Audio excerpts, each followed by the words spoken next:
Let's set the scene. Picture a totally mundane, absolutely boring reality.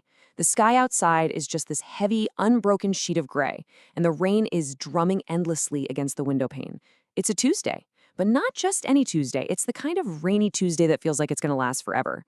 Our main character, Leo, is standing right in the middle of this dreary afternoon. In this explainer, we're going to see how an ordinary, super boring day can instantly flip into a massive mystery. We're stepping right into a story that uses incredible sensory details to literally pull you out of your room and drop you squarely into the shadows of an old, forgotten house. Have you ever been stuck inside when you desperately, more than anything, wanted to be out? For Leo, there was supposed to be a massive football match today. He's 12, he's full of energy, and he is totally ready to play. But instead, the match is canceled, and he's trapped inside his grandfather's old creaky house. Now, what's really interesting here is that restless boredom. You know the exact feeling I'm talking about, right? When you've paced the same hallway 3 times, stared out the exact same wet window, and the silence of the house actually starts to feel heavy. It's almost like the house itself is watching you, settling on its foundations, whispering as the wind pushes against the old brick walls. That restless energy has to go somewhere. Chapter 1. A boring, rainy Tuesday. Let's look really closely at this line from the text. I'm going to read it slowly, and I want you to listen to how the author builds the atmosphere.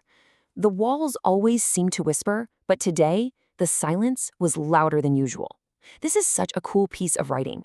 Think about it. How can silence be loud? It's like that ringing in your ears when absolutely nothing is happening. It's that eerie, heavy feeling that tells you you are totally alone, yet somehow makes you feel like you're being watched. This loud silence is exactly what pushes Leo out of his chair and right toward the narrow, twisting staircase. He places one foot on the bottom step, the old wood groaning under his weight, and he just leaves that boring, normal world behind as he climbs up toward the forbidden attic. Chapter 2. The Forbidden, Dusty Attic. The light from downstairs totally fades away. Suddenly, the air upstairs is freezing cold, a massive contrast to the rest of the house. And hanging from the wooden roof beams, everywhere you look, thick cobwebs are blocking out the present day like creepy gray curtains. Now, I want you to try something with me. Close your eyes for just a second. Seriously, close them. Imagine stepping off the top of that staircase. Breathe in through your nose. Can you smell it? The author specifically points out the smell of old paper and dust mixing in that freezing air. It's that dry, kind of sweet, musty scent of things that have been boxed up for decades. Disintegrating books, old fabrics sitting totally undisturbed. Keep that exact smell in your mind, because it's exactly what Leo is experiencing as his eyes adjust to the gloom of the furthest, darkest corner of the room. So, what does he actually find in that dark corner? Hidden beneath a heavy woolen blanket sits a massive oak chest. Think about how incredibly heavy solid oak is. Now wrap it in rusted iron strips. It's completely imposing. It looks practically indestructible, like a mini fortress just sitting there on the dusty floorboards. The text tells us it looks as though it hadn't been touched for a century, 100 years. It's a massive, unmovable mystery waiting right in front of him. Chapter 2 continued. The Owl and the Key. Leo creeps closer, and his heart is absolutely pounding in his chest. The dead silence of the attic is completely broken by the rushing sound of his own heartbeat in his ears. He kneels down on the dusty floorboards, grabs the edge of that heavy, moth-eaten woolen blanket, and slowly pulls it away. And what he uncovers is a strange brass padlock. But this is definitely not a standard lock. The text says it is intricately shaped like a sleeping owl. Let's pause on that word for a second. Intricately. It basically means very complicated or highly detailed. This wasn't just some cheap lock with a bird scratched onto it. The brass was cast to show the individual feathers of the owl, the curve of its sleeping beak, the talons gripping the metal loop. Leo grabs this intricately designed owl and tugs on it with all his might. But no way. It doesn't budge. It is locked solid. He needs a key. Let's break down Leo's frantic actions here as he desperately searches for a clue. He's already knelt on the floorboards, he's pulled away the blanket.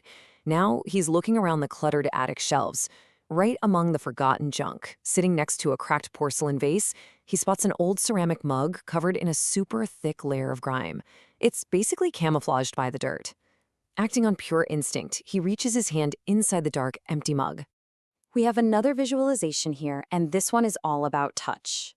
Imagine reaching your own hand into a dirty mug where you can't even see the bottom. Suddenly, your fingers brush against something. It's small, it's completely cold compared to the warm, dusty air. It's metallic. Can you feel that heavy, cold density in your fingertips right now? That very distinct feeling of metal clinking against the ceramic as you pinch it and pull it out into the dim light. And what he pulls out is a tiny silver key. But again, the author uses a really specific word to describe it. It has an elaborate handle shaped like a feather. Elaborate. This means involving many carefully arranged parts or details. Much like the intricately designed owl padlock we just talked about, this key isn't plain at all. The handle looks like a perfect, delicate silver feather. The tiny veins of the feather are carved right into the cold metal. You can see how the author is deliberately pairing these two incredibly detailed, almost magical objects together in this dusty, totally forgotten space. Chapter 3. The Mechanical Heartbeats. Leo's shaking hands line up the feather key with the owl's beak. Click. He pulls the lock away, grabs the edge of the heavy oak lid, and lifts. The ancient hinges groan super loudly in protest as the chest is finally opened to the world for the first time in a century. Inside this massive chest is a bed of faded red velvet, and resting right in the dead center of it is what appears to be a silver pocket watch. Now, when you think of a normal watch, you expect cold metal, a quiet ticking sound, and something that easily fits right in the palm of your hand. But Leo's discovery? The metal is unnervingly warm to the touch. Instead of a normal clock face, the numbers are glowing with a pulsing blue light. And it's huge, roughly the size of a small saucer. It completely defies all the logic of what a watch should be. And then there are the hands of the watch. They aren't ticking. They aren't moving at all. They are permanently, precisely frozen on this exact number, 1111, glowing with that faint, pulsing blue light in the dimness of the dusty attic. It's an incredibly eerie detail that immediately makes you ask, why that exact time? What in the world happened at 1111 a century ago, or worse, what is going to happen? Okay, time for our final visualization. Leo is holding this oversized, warm silver watch in his palm. The hands are frozen. But it isn't dead. The text tells us that as he holds it, he can distinctively feel a deep, steady hum, vibrating right through the metal. It feels exactly like a tiny mechanical heartbeat. Listen closely in your mind. What does that actually sound like? Is it a low, metallic thrum? A steady, vibrating pulse that travels from his palm all the way up his arm? It's alive, in some strange, clockwork kind of way. Which brings us to the ultimate question. What do you think happens at 1111?